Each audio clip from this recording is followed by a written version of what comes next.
right, welcome back, Bear Down. Who's ready to dive into the guards video? Ooh, this is going to be interesting to see how this one unfolds because what I like to do, guys, I just like to give you as much information as possible. I'll give my speculated guess as much as I can. You guys know I do that on here. I don't know what they're going to do. I don't know what Ryan Poles is going to do or if there's a new GM, what he's going to do.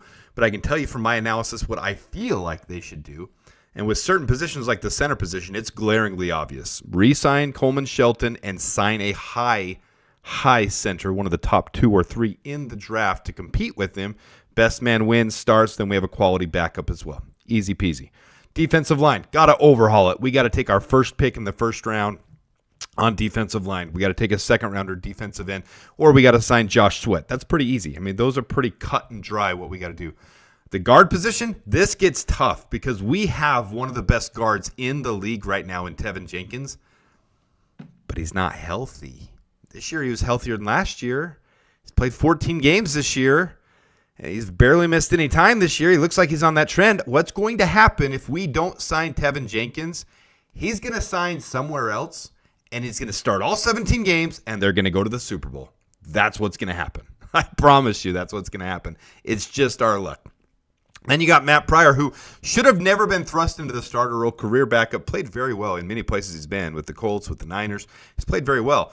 Now, since he's been thrust into that role because of a myriad of things, with injury and then Nate Davis doing what he did and just being Nate, we don't need to go back into Nate Davis. Let's forget I even brought Nate Davis up. He who shall not be named had his issues. But Matt Pryor, mid-level starter, I would say. Not top tier for sure in the NFL, but is filling in when he wasn't expected to and being a career backup. I would say he's a very, very, very, very high-end backup now in the league, and I think the Bears should prioritize signing him to give some consistency, but not have him be a starter. We need to bring in an overhaul of this offensive line. We've got 2 bookend tackles for at least this year. We need to get another one next year. And hey, I've had many people question, like, if we do sign a tackle, what would the situation be? And I'll get into that in my overhaul video, but with the tackles, with Josh Simmons, if he somehow fell to 40, 41-ish because of his injury, it's not going to happen. I'll tell you that right now. It's not going to happen. Josh Simmons is probably the best tackle in this class if he would have stayed healthy, but he had his injury. If that somehow happened, I'm good with us taking Josh Simmons because it's best player available, and you just got to steal in the second round, but that's not going to happen. I digress. I do this all the time. I move. Guys, I appreciate you tuning in. If you haven't subscribed, please consider doing so. The draft is one of the things that I do well, analyzing players, who we should keep, who we shouldn't keep, the salary cap, the draft coming up. That's one of the things I do well. Can I predict the future? Keeping Justin Fields, Caleb Williams, No, I can't predict any of that, but I can tell you from a GM perspective-ish, trying to analyze this team, I got a decent handle on this. So the guard position, we have right now nothing. Here's what it looks like for our team. This is our offensive line. Right now you've got Darnell Wright, Braxton Jones. Look at the center. Look just in the middle here. We got Bill Murray as a backup. Now he's not signed, but he's an earning restricted free agent. You can sign him for a league minimum $1 million. We're going to do that. There's no reason not to. Converted defensive tackle who played very, very well on the offensive line this year in the limited snaps he got before he was injured. There's no reason not to bring him back for a league minimum. Quality backup. Even if he's your third string guard, quality backup. Then you got Ryan Bates. Oh, I know. Let's not go there with Ryan Bates. You guys already know my recommendation. I think we need to cut Ryan Bates. Saves us $3.5 million. Saves us $4 million next year. So if we sign him before the new league year ends, we save $4 million. He won't get that $500,000 roster bonus. So we need to do that, save all $4 million. And he was ready to retire before the Bears traded for him. He's collecting $4 million this year, right into the sunset, Ryan Bates, or go sign with another team is fine. But the Bears don't have any cap hit, 0 dead cap if they get rid of him, and we have to get rid of him. It has to be a situation where we're building a deep offensive line where we have quality guys we can depend on. So Ryan Bates being gone, it's arguable you need 4 guards to be able to replace them. Now, obviously, we have Matt Pryor and we have Tevin Jenkins we can re-sign, and I absolutely think you have to go that route and get both those guys. Completely changing everything would be an overhaul, but there's just not a ton of options outside of them. And Tev Jenkins, I think if you can get him on a value contract, that's the thing. This last spring, he said he wanted to be a Bear for a long, long time. Now, he hasn't been completely healthy. He's played very high-level ball. I've seen some content creators, some analysts, some people say he could, the Bears could get away as little as 5-6 minutes. That's not going to happen. What you're looking for here is a Nate Davis type of contract, around $10 million a year. And if you can, add a couple of kickers incentives in there, it would be good. The Bears are in good salary cap position to do that. And I think they should do that. But the difference is this year you have to bring in depth to be able to have high potential players or rookies come in to be able to be the backups or to be able to compete for a starter job on that right side especially, or with Tev. I don't think someone will beat Tev out, but if he's injured, then you have a high-quality guy to come in and replace him. So before we get to next year, here was last year, and of course last year I did my video interior offensive line completely. That was guards and centers together. You can see Zach Zinner, Mason McCormick were some of the ones we highlighted. Cooper Beebe, we didn't realize he would be put into center, but that happens a lot. As I've talked about, tackles come in to play guard, guards come in to play center, tackles come in to play center. Different things happen after the draft where teams have needs. You need to find the best 5 players available. Dominic Pooney is someone that I highlighted, but I did not put on my final rankings board in the top 100. And he's ended up being very, very good for San Francisco. Jackson Powers-Johnson got moved out from center to guard. He played both in college, but he's been doing very, very well since he came back from injury. A couple rough games in the beginning, but he's played up to it now, and he's going to be very good for them. Mason McCormick was someone that we highlighted. He's someone that wasn't in the top 100, but I said I really liked his game, so I highlighted him. He looked very good for Pittsburgh. Starter quality yet? Nah. But he's developmentally doing very good. Some other players to mention from this last draft class: Isaiah Adams, Dalton Tucker, and Layden Robinson. None of them were really projected to be high value, and none of them have played high value, but they're some of the ones getting the most reps in this last year's class. All right, so here's our options of free agency, and I don't believe the Bears are going to go with the older vets. We're really trying to build something here and something long-term. So I don't think we're going to go with guys like Kevin Zeitler, who played very well this last year on a 1-year deal. 34 years old. Zach Martin, 34 years old as well from the Cowboys. And Brandon Sheriff, 33 years old. I just don't think we're going that route. So I didn't put those guys on here. But some of the names, obviously we've got Tevin Jenkins. We got Matt Pryor, top and bottom there. Let me bring my little bear down logo. You can see Tev here, Matt Pryor. So I included all the guys who I think, we should re-sign Tev and Matt Pryor. But if we don't re-sign one of them, here are the options. You see Mekhi Becton thrown around a lot, but Bears fans are also really frustrated with pressures allowed. So this doesn't make a lot of sense. Mekhi Becton is having a better year, and he's a huge body, and I think that's what a lot of people like. But he's not a great pass blocker. He can't move and shift well. He doesn't have, it's a huge body. You think he should just be a giant boulder out there, but he allows a lot of pressure.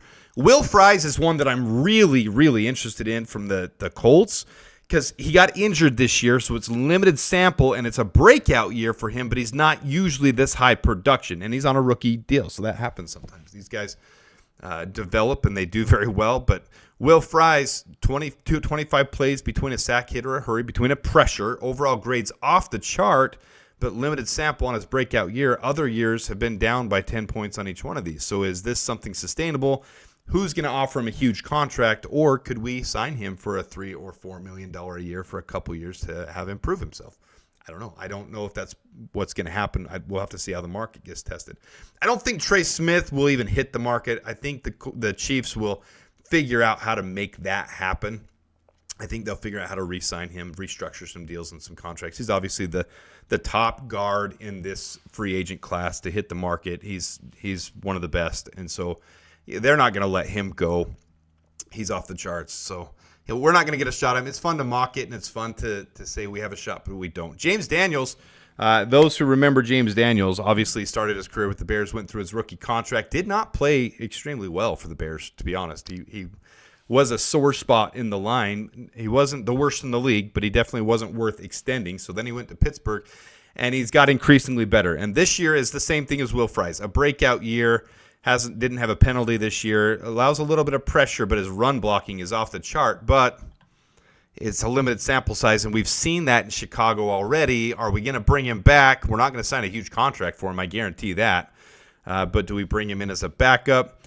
When you look at all of this, there's no real starter to sign in free agency, guys, and we need 2 guards. We need a left and a right guard. So it only makes sense that we re-sign Tevin Jenkins. We have to re-sign Tevin Jenkins. He plays very high caliber. He's right up there with Trey Smith, guys, if not better in certain areas. Like, really. So Trey Smith is clearly a better overall guard. Tevin Jenkins has a lot to offer, really solid in pass protection, and, I mean, really a good overall guard. So the notion that everyone's done with Tevin, we got to get him out of here, I don't necessarily buy into that. I think we need to try to negotiate a good deal, and I think he wants to stay. They've done videos on his family life, him and his wife and his I think it's a daughter. Don't quote me on that. I think his daughter was born.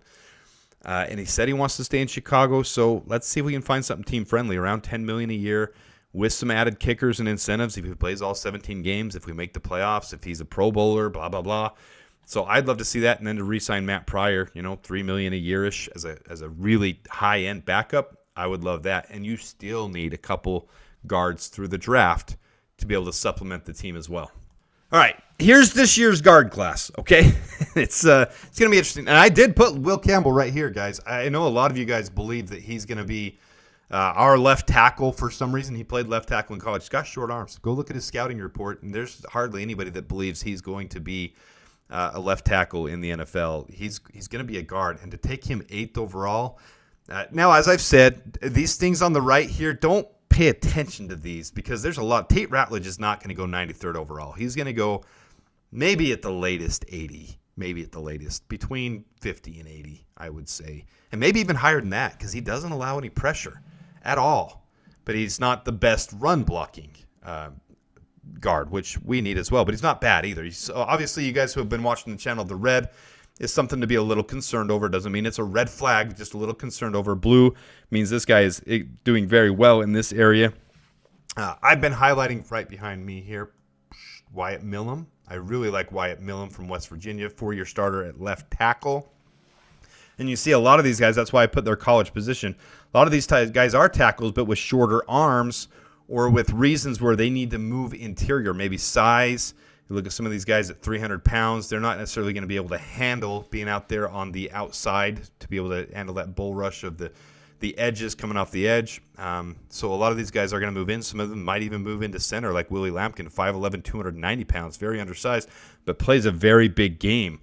So I've highlighted where I think the Bears need to take their first guard, and this might help explain to some of you guys why a lot of you guys are set on we have to take an offensive lineman with our first overall pick. It's not true. It just doesn't fit the need of this draft, and it doesn't fit the need of the Bears. Now, we need a guard. We need 2 guards. We need to be able to shore up this offensive line. But really, that is handled best where you can get your more blue-chip guy for this draft, which is your defensive tackles, defensive ends. I mean, you've got Mason Graham, Abdul Carter, James Pierce, and then you got Walter Nolan, Princely Umanmiel. I mean, we've already gone through that video, but that's more of a need with that first pick. Now, to me, I've made it well known, and I really hope the Bears consider and look at the needs because there are teams that will trade up for one of those top cornerbacks if they don't go off the board, or for Kelvin Banks, or because there's only one really decent tackle, but this is not the year for the Bears for that, and next year's tackle class is stronger, but someone like the Seahawks, they absolutely have to get a tackle, and there's not glaring strengths in free agency that are going to be like, oh, we got to sign this guy, and he'll fix our team. It's more of, no, there's really Kelvin Banks. So if we're sitting there and Kelvin Banks is there, it's not, oh, the Bears have to take him. It's no, the Bears have a little golden ticket in their hand, and the Seahawks might be able to trade down with us and give us a future first-rounder and give us swap for this year, maybe even throw a third-rounder into there, or even a second-rounder and a second-rounder next year instead of a first-rounder, and then we got to move back to 18, and then we can pick up Wyatt Millum, or we can pick up Walter Nolan, one of those guys later in the first round where it's more appropriate to take that pick. So I highlighted this section in here as where we should take that first guy. And there's some good options, but there's also some that are going to be question marks, like Gray Zabel from a small school, Marcus Embo, the same thing, small size as well. Will they be able to handle it there? Armand Membu moving from right tackle, but transition, can he be able to transition to right guard very efficiently? I think he will, actually. Armand Membu and Wyatt Millum are very similar to me. Tackles that I think will transition extremely well to guard at the next level. Tate Ratledge, is his run blocking going to be able to be something that can be coached up, and will he be better with a solid player next to him at the next level? Like Darnell Wright, Charles Grant, small school as well. Same thing with like Willie Lampkin, small size. Addison West, tiny school, but look at his stats off the chart from, I think it's Western Michigan. Don't quote me on that. I don't have it right in front of me, but I just remember small school, and I watched a little tape on him, and he plays big. But he's 6'3", 305, so he's a little undersized. Do we take him and move him to center? Do we take him late as a center? He doesn't allow any pressure whatsoever. Solid getting out on the run. When he gets to the next level, he can truck. He can move. So, I mean, these are low-level prospects because they played at small schools. Where do you take your flyer on them? Because I love his game. When I look at him, when I look on paper, and then when I look on tape, Addison West, I absolutely love it. Luke Kandra, I think, is being extremely undervalued. Really good size. Just doesn't have an NFL base yet. But I think it's something that's very easy to teach in him. And I think he's going to do very well. Very disciplined. Look at his penalty rate. 1 penalty over all his snaps this last year. And his pass blocking, he shuffles his feet. He moves very, very well. I really like Luke Kandra a lot. And I think if the Bears could snag him, say, in the 5th round, all right, now he's projected for 5th, 6th. But, again, don't follow this draft order. If you can get him, if you could say, let's get Wyatt Millum in the early 2nd round, and then get Luke Kandra later on in the 5th round, I'm very happy with us fixing the guard position. And then you've got Bill Murray as a developmental guy that can compete as well with these rookies. And then you've got Tevin Jenkins starting, and you've got Matt Pryor backing up, probably Wyatt Millum. I mean, to me, that's really solid. And then if you get Coleman Shelton re-signed and you have Jared Wilson or Jake Majors competing with him to be able to see who the starter is, this offensive line is now fixed for this year. Then we need to draft a tackle next year to either, I mean, maybe Braxton Jones has a Pro Bowl year and then we re-sign him and we give him an extension. If he doesn't, next year's tackle class is very solid. You let him walk out the door, somebody else will sign him. Or if he has a terrible year, you can sign him as a swing tackle because he's familiar with the system. He can come in and play an emergency because obviously he's definitely good enough to do that. But next year's draft class is very good for tackle, and our first rounder should be used that way. But this is where I stand with our guards, and let me highlight a couple of them here for you that you'll want to look at as we get into the offseason. Wyatt Millum, actually just bring me down here. I don't even know where to put me. Will put me all over the screen. 6'4", 317 pounds. I'll move this up. Let's just make me really small.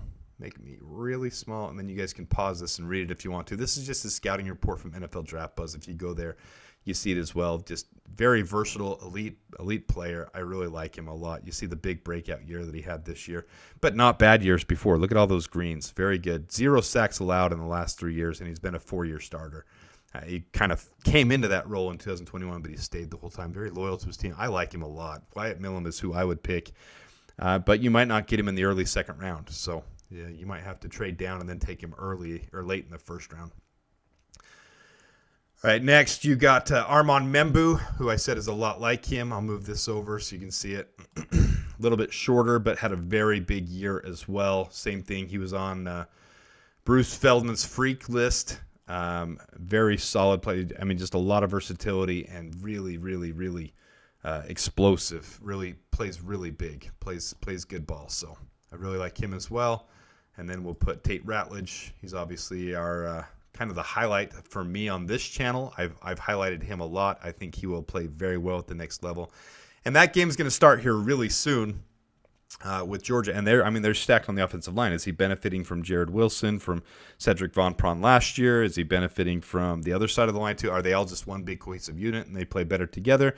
I think they're all just really good. So he's gonna be good at the next level. I think the Bears should target him if they can in the 3rd round or late 2nd round. I've suggested we trade back with the 1st and trade back with our second. I think that'd be a good idea, but take him in the 2nd if you want to take him early. I'm fine with that too. And the last one, Luke Kandra, who I just mentioned, I think is being undervalued right now. They've got him going 5th, 6th round. I think he's a 3rd, 4th rounder, but he does have some development to do. He needs to develop a little bit too. So I'll just pause those there. You can read them if you want to, but it's kind of how I feel about our offensive line situation, about the guard situation. Hopefully this helps you view a few guys that you can look at and move forward to the offseason. I'll give my full breakdown video as we get closer to that. I've already done a couple of my full off-season mock drafts, but these are some guys that I highlight, that I've looked at, that I've watched film, and I really like. So these are some guys to be able to follow as we get into the off-season. Let me know what you guys think. Let me know what you think about the guard position, about the interior position. To me, it's pretty clear what we have to do at center. We need to retain Coleman, and we need to sign a high-value center to compete with him. Here, though, it's hard with Tev, with everything going on. I have no clue if we'll be able to get the value contract with him. And if we can, that's obviously the thing to do. If you can't, it's going to be tough, because will Fries continue to have breakout? Do you take a gamble on that? Do we bring in our old Chicago Bear buddy? If there's a shot to get Trey Smith, 100% go for it. I just don't think that's going to be possible. So one clear thing about this interior, though, is it has to be revamped. We have to get depth. We have not had depth. And that's got to come through the draft, too. I do think we have to draft a center and 2 guards. Not necessarily at the top. One high-level guard, one high-level center. Even if we're retaining Tevin and Coleman, you still have to draft high for both of those positions. And then maybe even later on, too. Maybe you get some of those guys that are developmental prospects. So let me know what you guys think. Hope you are enjoying your new year. Appreciate all of you guys. If you haven't hit the like button, please do that. If you haven't subscribed, I appreciate you doing that as well. We'll have lots of good content here. And I appreciate you guys tuning in. Until next time, da Bears, and bear down.